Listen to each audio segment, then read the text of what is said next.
2 दिवसांच्या विश्रांतीनंतर मुंबईत हलका पाऊस. मात्र पावसाचा वेग मंदावल्याने पाणी टंचाईची चिंता वाढली. जून महिना संपत आला तरी समाधानकारक पाऊस नाही. मुंबईत पीएनजी जोडण्यांना प्रोत्साहन देण्यासाठी मोठा निर्णय. 90 दिवसांनंतर गॅस पाईपलाईन असलेल्या सोसायट्यांमध्ये एलपीजी पुरवठा बंद होऊ शकतो. महानगर गॅस लिमिटेडची घोषणा. प्रवाशांसाठी मोठी बातमी. सीएसएमटी कल्याण मार्गावर आणखीन 12 एसी लोकल धावणार. नवीन वेळापत्रकाची लवकरच घोषणा.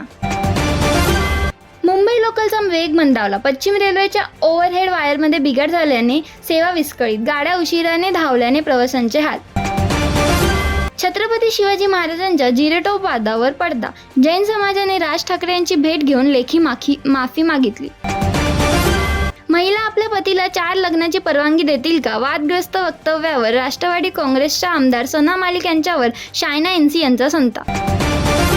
केतन अग्रवाल प्रकरणात मुलगी सिया गोयलवर पालकांचा संताप. तिलाही कड्यावरून ढकलून द्या अशी संतप्त प्रतिक्रिया. तर प्रियकर चेतन चौधरींच्या कुटुंबाने त्याच्या बचावाची भूमिका घेतली.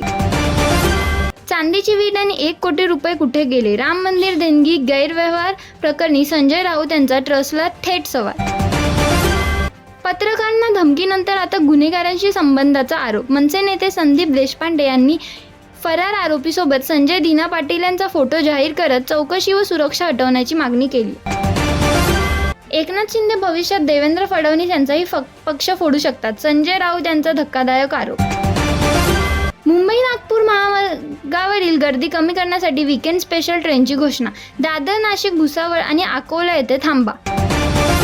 किरकोळ पार्किंग वादातून अल्पवयीन मुलावर जीवघेणा हल्ला.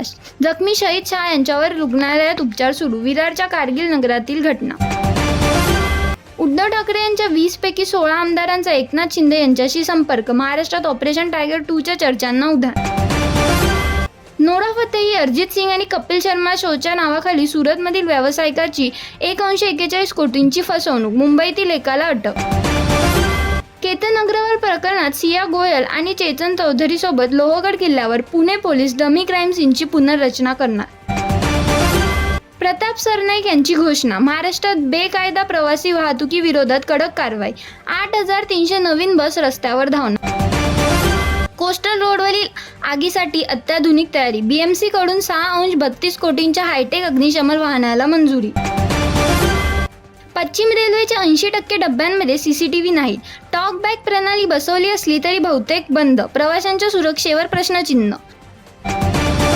मुंबईत सोने चांदीच्या दरात बदल. 10 ग्रॅम 22 कॅरेट सोन्याचा भाव 1,29,800 तर चांदी 2,40,000 प्रति किलोवर. मुंबई सायबर पोलिसांचा 43 कोटींच्या बनावट एपीके आधारित सायबर फसवणूक रॅकेटचा पर्दाफाश. 6 जणांना अटक.